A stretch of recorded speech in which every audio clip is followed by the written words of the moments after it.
right, we're back. And we had just finished in the last video sort of the histology and anatomy, female reproductive tract, and we had pointed out the cycle of folliculogenesis, which is shown here again. And recall that post-puberty, primordial follicles will enter this folliculogenesis cycle from primary to secondary to antral secondary, which has the fluid-filled space, that's the antrum, to a recruitable antral secondary, all over the course of almost about a year. And here's the thing to keep in mind. This control, this growth of follicles is intra-ovarian. It is not controlled by sort of circulating LH and FSH levels that are going on in the background here. And that's a good thing because it would be hard to determine which group of follicles would be recruited at any given time. Right? So we don't want all of the follicles to be activated in one gigantic cycle. So follicles sort of enter this cycle based upon intra-ovarian mechanisms that are not well understood.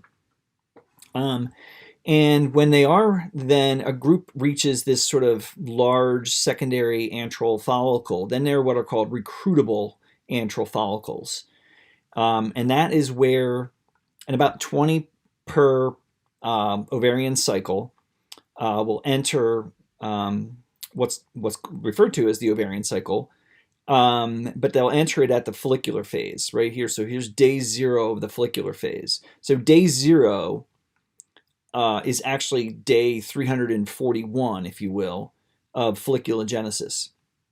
So the follicular phase is really just the very last couple weeks of folliculogenesis. So anyway, and the follicular cells are really unresponsive. As I mentioned, they're really unresponsive to LH and FSH, and they do not produce any hormones up until about this point right here at the beginning of and really not even here, really kind of more in the middle of the follicular phase, as we'll see in an upcoming slide. We do need to have more atresia during the follicular phase because, as I mentioned, we have up to 20 or so of these large antral secondary follicles entering the follicular phase. We don't want to ovulate 20 eggs. That would not be sustainable with human anatomy and ovarian structure, uterine structure. And so we get a significant atresia. And what we'll see, again, I'm sort of foreshadowing the upcoming slide here.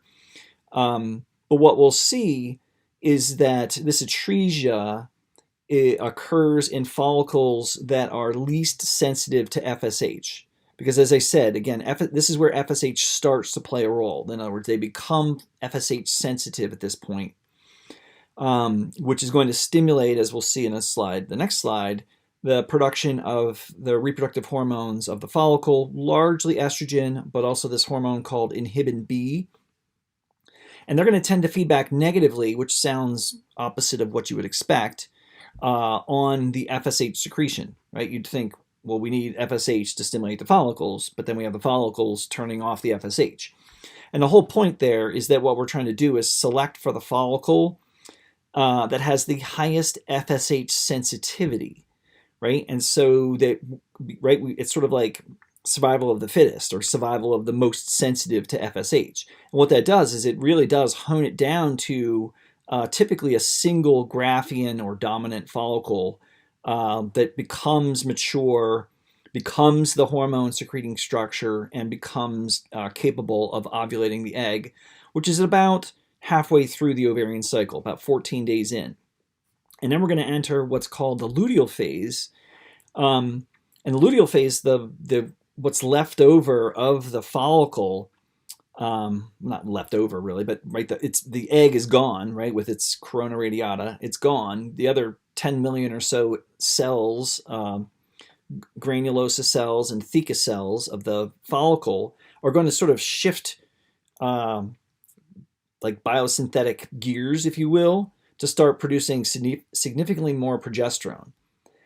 And now, if we think about what these hormones are doing, like why, yes, the estrogen and progesterone are helping to control the GnRH, and the GnRH is helping to control the FSH and LH, and the FSH and LH are sort of, leading to this hormone production that we just talked about. So, sort of like this circuitous, control pathway here, with the ovary really driving the cycle here, not really driven by the hypothalamus and the anterior pituitary. So anyway, but the whole point is that we want to ovulate, develop this follicle and ovulate an egg, and have it travel to a uterus that is prepared for implantation in case of fertilization. And that's really where the estrogen and the progesterone are coming in. So the estrogen is going to stimulate proliferation of the endometrial lining of the uterus. So sort of during the second half of the follicular phase, the endometrial lining gets thicker and the blood vessels grow. And then we enter a secretory phase of the uterus over here, coinciding with the luteal phase in the ovary, right? Remember, you get the ovary and the uterus kind of, adjacent to each other.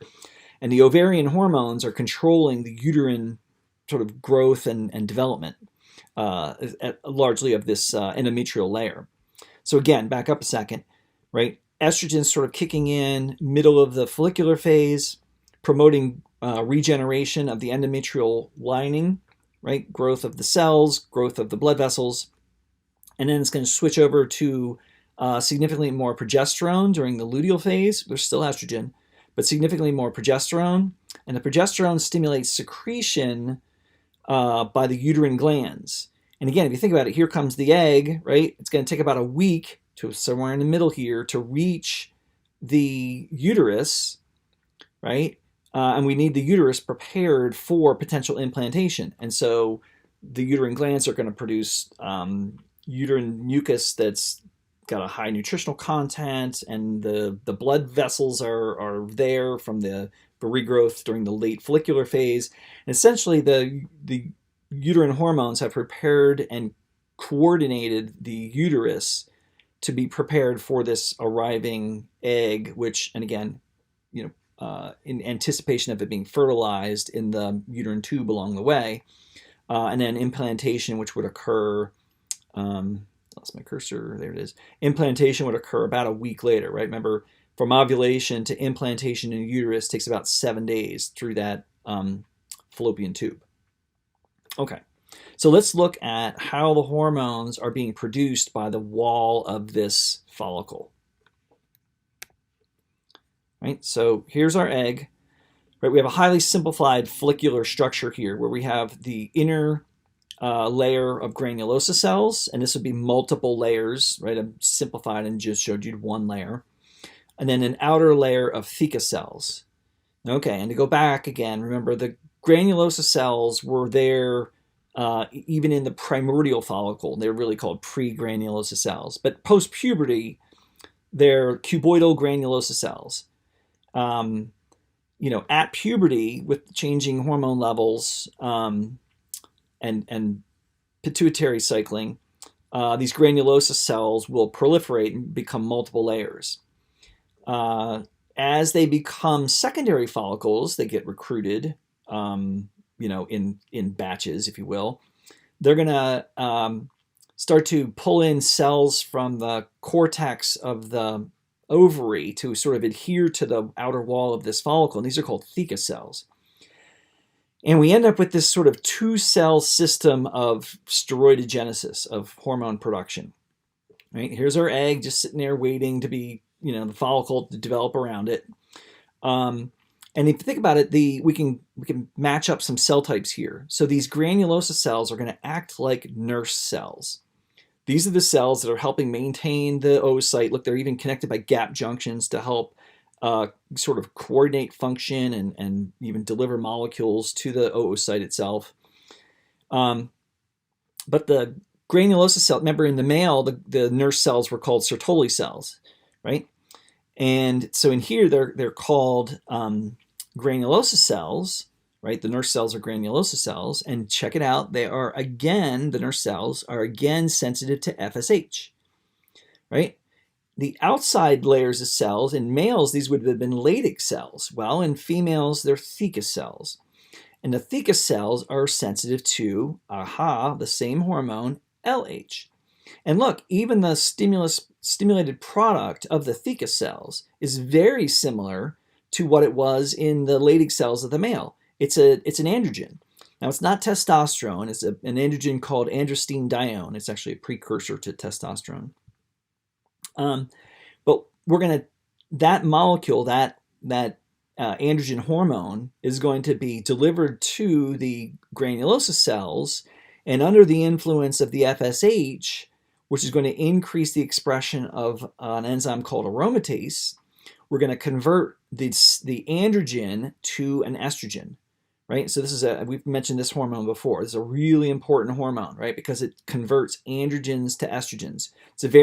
This pathway of steroidogenesis over here in the theca cells is the same everywhere. If you look in the adrenal cortex, it's the same, right? It's about where you end up and which one of these is sort of favored, right? Is it progesterone? Is it the androgens? Or is it, as we see here in the female, the production of estrogens by the granulosa cells? So here's our developing antral secondary follicles, soon to be tertiary follicles, putting out large amounts of estrogens. And those estrogens are going to do a bunch of things, right? One, we just mentioned a minute ago, they're going to increase the regrowth of the endometrial lining of the uterus. Now, one thing I didn't point out, let me back up, is at the very beginning, right? So here's the end of our ovarian cycle, right? Our uterine wall, let's say pregnancy doesn't occur, right? Our uterine wall supported by the progesterone from the corpus luteum, the uterine wall at this point would start to break down. So menses occurs the first several days of the follicular phase, right? And we have almost no estrogen at this point, right? This antral secondary follicle is not really doing much yet. It kicks in, remember, about midway through. So all of a sudden, our estrogen starts to rise, menses ends, and we get this regrowth period, right, where the thickness of the endometrial lining grows, blood vessels grow. And then again, when we're in the luteal phase, it's more about the cervical glands and the mucus production, preparing for implantation somewhere around the middle of that luteal phase. Okay. So anyway, so this is our two-cell model of, again, largely estrogen production, even though we've got progesterone and androgens being produced. Most of it's being converted to estrogens, which are going to feed back on the GNR, on the hypothalamus and GnRH secretion, as well as the anterior pituitary, and it's going to turn down FSH secretion, right? And again, because we need the estrogen to sort of do its job in the uterus, but we want to limit the number of follicles that will actually survive to the end of the follicular phase, right? We only want one at the end. Okay, now I'm going to come back to a couple elements here in the next slide, because we're going to have to switch. These cells of the follicular wall are going to become the cells of the corpus luteum, right? Remember after ovulation of the oocyte, right? The follicle cells become corpus luteum cells, and then they start to produce significantly more progesterone. So what we get is just a shift in the enzyme expression of these cells to favor progesterone production instead of estrogen production. Okay, and here's the crazy summary of the hormones during the entire ovarian cycle. So again, day 0 over here, day approximately 28 over here, day 14 in the middle. Here's our spike in the in LH that's going to cause ovulation, right? So ovulation right in the middle, just kind of giving you a reference to that previous picture where we showed the follicle and the corpus luteum, right? So the follicle, just to overlap with this, the follicle, secondary antral follicles start right over here at day 0, right? Notice the estrogen rising because they're developing. We're at probably down to a single follicle by mid or 2/3 of the way through the follicular phase. Ovulation in the middle when estrogen's very high. And then we're going to switch over to progesterone. The dashed line here is progesterone when the corpus luteum is dominant during the luteal phase, right? And again, if we get implantation, fertilization and implantation, that's going to occur right about here. And look at our progesterone levels, nice and high, right, for uterine secretions. Okay, so let's look at this. So here's our GnRH pulse frequency. And what happens is a low frequency of GnRH favors FSH.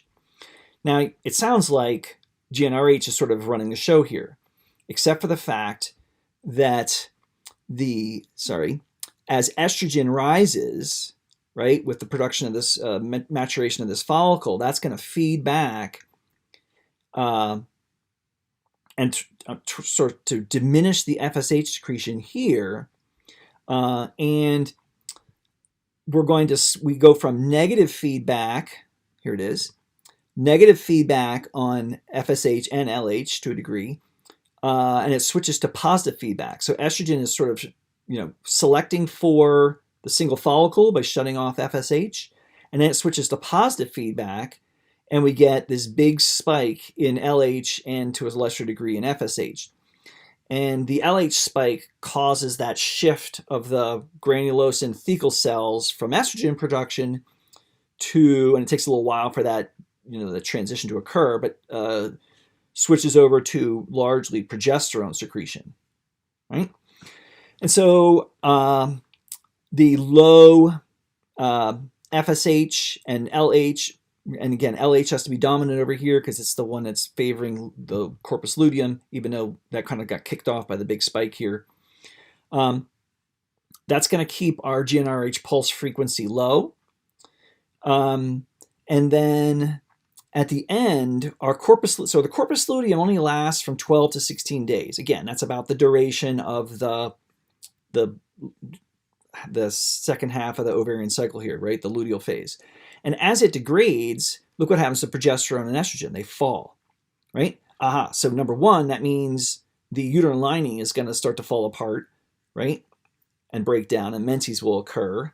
Where's my cursor? There it is. So menses will start to occur right about the end of here, which is the beginning of over here, right? This thing forms a loop.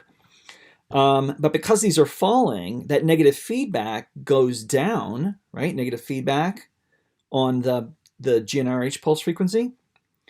And on therefore FSH. And so let's check this out. So FSH starts to come up, right? Guess what? The FSH is what stimulates the new follicles to enter this new group of antral secondary follicles to enter a follicular phase, during menses that's occurring here. And, sort of honing down to that single follicle again is going to be producing this estrogen and, selecting for itself essentially, right, through negative feedback and then positive feedback that gets the LH spike, yada, yada, yada, right? So round and round we go. Okay. Now, I want to say a little bit about what happens if pregnancy occurs, right? So fertilization and implantation. I am not going to you'll see it on the next slide. There's a slide that shows you or figure in my chapter that shows you the complex mechanism of hormone production by the fetus and the placenta. I'm not going to get into details there. We're going to keep that out of the picture, I think, just because we've got more than enough here in the last week of classes. So let's look at this, right? So now here we have fertilization, right? And one of the things that's going to happen, right? And so here's our corpus luteum, right? Still kicking, right? And what's going to happen is once fertilization occurs, you're going to get about 7 days before implantation. And what's going to happen is there's going to be a hormone produced from the implantation site. And there are these cells that form, they're called syncytiotrophoblasts. And they're going to produce this hormone called HCG, which looks just like LH essentially. And it saves the corpus luteum, right? Because remember, if the corpus luteum degrades, then progesterone falls. If progesterone falls, then right the endometrial lining degrades, and you'd have a spontaneous abortion, right? It would no longer your implantation would not hold up, right? So we have to save the corpus luteum so it doesn't degrade, and that is done by essentially the implanted embryo, if you will, right? It's called a blastocyst. Anyway, so the cells that form when this blastocyst implants in the wall of the uterus in the endometrial lining produce HCG, which saves the corpus luteum. So it lasts, like, what are we out here? 10 weeks, right? Right? And so our progesterone stays high, and progesterone, the key to progesterone is it inhibits uterine contractions, right? Think of all the things you want to not have happen during a pregnancy, right? You don't want the uterus to start to contract too early. You don't want, you're certainly not looking for fertilization to occur again, and you want to impede the progress of bacteria that might enter the cervix, right, where this developing embryo is developing, and so progesterone changes cervical mucus, makes it very acidic, makes it very thick, so that it's sort of like sealing off the uterus, if you will, during development. Now, the corpus luteum lasts for about 10 weeks, and what's going to happen is the placenta will start to develop. That's the connection between the fetus and the mother, right? That structure on the wall of the uterus that helps supply oxygen and nutrients to the developing fetus. And anyway, so the placenta actually is a hormone-producing structure. And so the placenta is going to take over this progesterone production. Sorry, wrong one. Progesterone production, right? So we don't need HCG anymore, right? Because the HCG was helping to maintain the corpus luteum. Well, now we've got a developed placenta, which is going to maintain the progesterone production and sort of inhibiting the uterus from becoming active and labor starting, essentially. But what you can see here is at the end is we get this shift, right? Progesterone is going to start to fall, and the estrogens will be dominant. Estrogens are very pro-uterine sensitivity. They increase oxytocin receptors. We know oxytocin causes uterine contractions, increases prostaglandin production, increases gap junctions. All of these things would in the smooth muscle, all of these would enhance contractility of the uterus late in pregnancy. We want progesterone to fall, because of course that would be opposing the onset of parturition and right, keeping the baby in the uterus longer than it would need to be, right? And so the question becomes sort of, how do we know when this should happen, right? When, like, what causes this progesterone estrogen shift and onset of parturition? So last slide, I believe. Again, here's this. So this figure 1320 is the one with the crazy, control between the fetus and the placenta and the mom, and we're going to leave most of that detail out of it.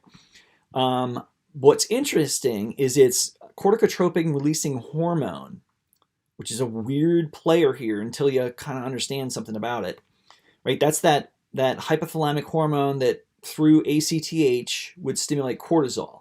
So why cortisol? So cortisol is going to be the stimulus for the onset of uterine contractions and parturition. Why cortisol? Well, the developing fetus and maternal supplied cortisol aid development of the fetal structures that are essential for independent life, right? So cortisol helps with lung development, helps with GI development, and those are essential pre-birth so that the fetus can, live independently. And so it makes sense that we use cortisol, this rising cortisol, which is stimulating organ development, to help initiate parturition. And so look what that cortisol does. Increases placental oxytocin and prostaglandin secretion. So oxytocin this is an internally produced oxytocin, not posterior pituitary, right? And so this is going to initiate parturition, right? So what this all means is that there's this feedback between mom and baby that will result in lots of cortisol, and it feeds back positively, which gives you more cortisol, which stimulates uterine sensitivity and is going to start the contractions, right? Here come our uterine contractions. Estrogen, right, increases oxytocin receptors. As we said before, we're going to get this shift between, the cortisol stimulates estrogen.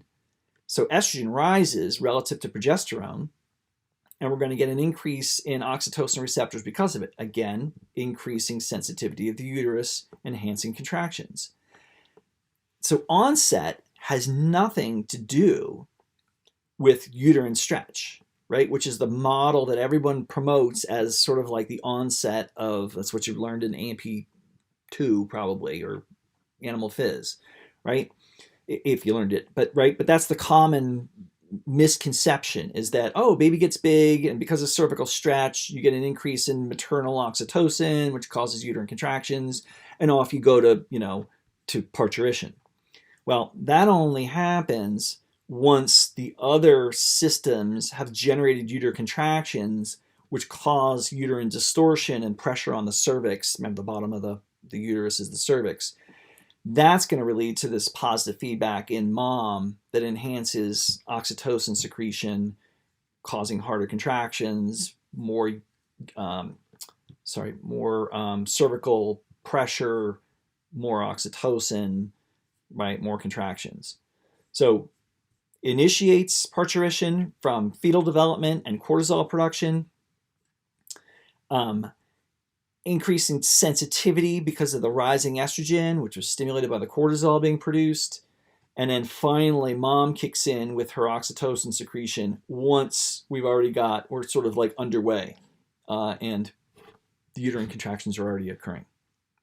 Okay, I know that's female reproductive endocrinology is complex. Just make sure that you understand sort of the keys during the follicular phase versus the luteal phase of the ovarian cycle, what they promote in terms of uterine growth and development, and then sort of the keys to parturition, and who's playing a role. In other words, it's not just mom.